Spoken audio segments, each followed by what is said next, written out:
नमस्कार, active news में आपका स्वागत है। आज हम आरएलपी के ब्लॉक अध्यक्ष जोगाराम जी डोडी के साथ में चर्चा करेंगे। जो राजस्थान के अंदर चुनाव नज़दीक है और आरएलपी की जो तैयारियां हैं ज़ोरदार चल रही है, ज़ोरदार चर्चाओं में चल रही है। हम इनसे जानना चाहेंगे कि राजस्थान के अंदर आरएलपी की दावेदारी किस प्रकार है और बाड़मेर में ये वर्तमान में बाड़मेर से चुनाव लड़ रहे हैं जोगाराम जी डोडी और बाड़मेर के ब्लॉक अध्यक्ष भी है आरएलपी के वर्तमान में। इनसे हम पूरी चर्चा करेंगे कि आरएलपी का जो दबदबा है बाड़मेर में किस प्रकार से है और बाड़मेर के साथ जो अन्य ज़िले हैं उसमें किस प्रकार इनकी जो तैयारियां चल रही है, किस प्रकार इन्होंने एक सदस्यता अभियान भी चलाया था, उस अभियान के अंतर्गत किस प्रकार इनका माहौल रहा है, अभियान सफलतापूर्वक कितना चला है, हम संपूर्ण जानकारी इनसे लेंगे जोगाराम जी से। और जो राजस्थान के अंतर्गत कांग्रेस की सरकार है या बीजेपी की सरकार है, उन्होंने वर्तमान में कई योजनाएं भी चलाई है, उन योजनाओं के बारे में भी चर्चा करेंगे और लोगों का क्या माहौल है उनके बारे में हम संपूर्ण जानकारी लेंगे। सर, आप अपना परिचय दीजिए एक बार पहले। सर नमस्कार, मैं जोगाराम डोडी, रालोपा जिला संयोजक बाड़मेर से। बिल्कुल सर, हम आपसे ये जानना चाहेंगे कि जो आरएलपी के द्वारा अभी चुनाव नज़दीक है और जो प्रसार जोरों पर चल रहा है, अपने बाड़मेर में आरएलपी को लेकर लोगों के लिए क्या संदेश है? देखिए, चुनाव अभी है वो तो आपकी बात ठीक है, लेकिन हमारे तो 5 साल से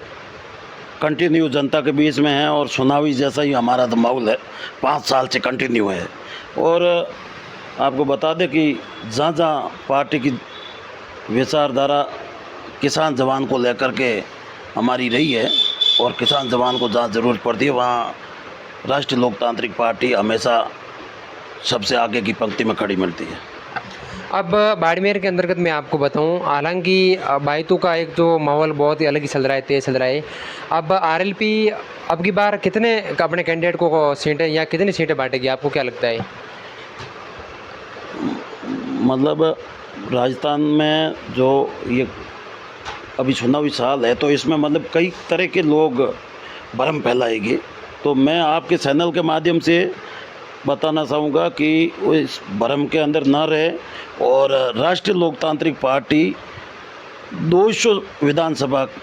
सीटों के ऊपर पूरी मजबूती के साथ में चुनाव लड़ेगी और न ही किसी से गठबंधन होगा। और कोई लोग कुछ भी भ्रम फैलाएगा, ये तो मतलब सोशल मीडिया के ऊपर अलग अलग लोगों को गलत मैसेज देंगे कि पार्टी आज कांग्रेस में चली गई, आज बीजेपी में चली गई, लेकिन ऐसा कुछ नहीं है। मैं मेरे राष्ट्रीय लोकतांत्रिक पार्टी के तमाम कार्यकर्ताओं को और मतदाताओं को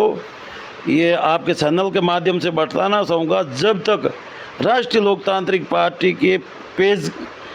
और सोशल मीडिया का पेज बनाया हुआ है और हनुमान जी बेनीवाल की आईडी से कोई जब तक पोस्ट नहीं आती है ऐसी, तो दूसरी पोस्टों के ऊपर ध्यान न दें और न कोई किसी के दूसरे की बहकावे में आए और न किसी का विश्वास करें। मात्र हमें राष्ट्रीय लोकतांत्रिक पार्टी की विचारधाराओं के ऊपर चलना होगा और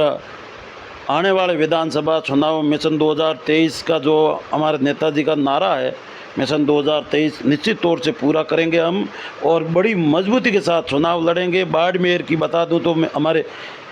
बायतू ही नहीं, 7 विधानसभा सीटों पर बहुत मजबूत पार्टी आज की स्थिति में है और किसान जवान हमेशा जो 76 सालों से इन पार्टियों के बहकावे में और इनकी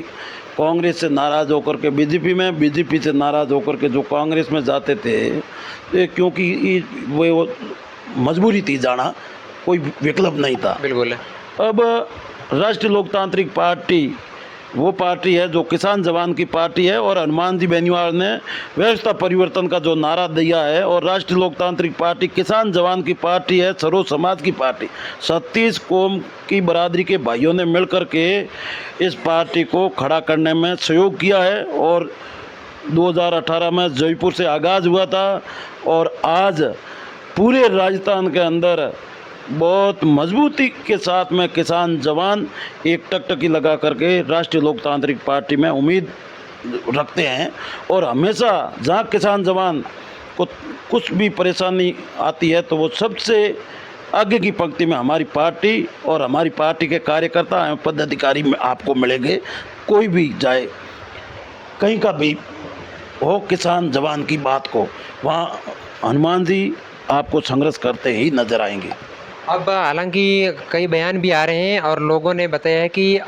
आरएलपी पार्टी है या तो कांग्रेस के साथ में गठबंधन कर रही है या बीजेपी के साथ में कर रही है। आप क्या कहना चाहते हो, ये अफवाह झूठी है या फिर वाकई में करने वाले हैं? मैं आपको बताया ना कि राष्ट्रीय लोकतांत्रिक पार्टी नहीं तो कोई कांग्रेस से गठबंधन करेगी और नहीं कोई बीजेपी। हाँ, कांग्रेस बीजेपी वाले पीछे ज़रूर घूम रहे हैं नेताजी के कि आप आओ हमारा साथ दो, हमारे साथ गठबंधन करो, लेकिन नेताजी ने स्पष्ट मना कर रखी है कि ये बड़े दल जो कांग्रेस बीजेपी है इनसे कभी गठबंधन नहीं होगा। हाँ, जो क्षेत्रीय दल है इसके ऊपर विचार जरूर कर सकते हैं, और नेताजी ने बताया है कि हमारी जो विचारधारा के लोग हैं छोटे दर्जे पे भी, उनके लिए दरवाजे खुले हैं, वो आए तो चाहे तो गठबंधन कर सकते हैं, और वो भी 50 सीटों के ऊपर गठबंधन की बात चल रही है, और 150 सीटों के ऊपर बड़ी मजबूती के साथ में राष्ट्रीय लोकतांत्रिक पार्टी चुनाव लड़ेगी। अगर गठबंधन छोटे दलों से करते हैं तो भी 150 सीटों पर चुनाव लड़ेंगे। अब राजस्थान में 150 सीटों पर आरएलपी अगर चुनाव लड़ेगी तो कितनी सीटें हैं वो संभव है कि एकदम आप आसानी से हासिल कर सकते हो राजस्थान में? मैं बता दूं आपको, 120 सीट तो आज वो इस स्थिति के अंदर है जहां कांग्रेस बीजेपी टक्कर में ही नहीं है, हमारा मुकाबला भी नहीं कर सकती, ये स्थिति है आज की। ये देखें तो 120 सीट पर बहुत मजबूत है पार्टी। और आपने देखा होगा पीछे 7 उपचुनाव हुए थे, उसके अंदर भी बीजेपी कहीं नज़र ही नहीं आ रही थी, कहीं तीसरे नंबर चौथे नंबर पर हमने धकेल दिया था, और कांग्रेस की सरकार थी, इसलिए जहाँ जिसकी सरकार होती है उनका तो आदमी जीतता ही है, लेकिन उनको कांग्रेस को टक्कर दिया तो वो एक राष्ट्रीय लोकतांत्रिक पार्टी थी जो उपचुनाव में भी उनको टक्कर में रही। और अभी निश्चित आपको बता दें, पिछली बार 57 सीटों पर उम्मीदवार उतारे थे नेताजी ने, और उस जगह आपने भी देखा होगा कोई 7-8 हज़ार से पीछे रहे, कोई 4 हज़ार से रहे, कोई 2 हज़ार से, कोई मतलब 10 हज़ार के अंदर अंदर थे, और कई तो नज़दीक जाकर के भी रुके थे। तो वो सीटें आज बड़ी मजबूती से हमारी कांग्रेस बीजेपी से आगे की स्थिति में है, और निश्चित तौर से वो पिछली बार 57 उम्मीदवार लड़े थे, वो अब की बार जीत करके विधानसभा जाएंगे। बिल्कुल।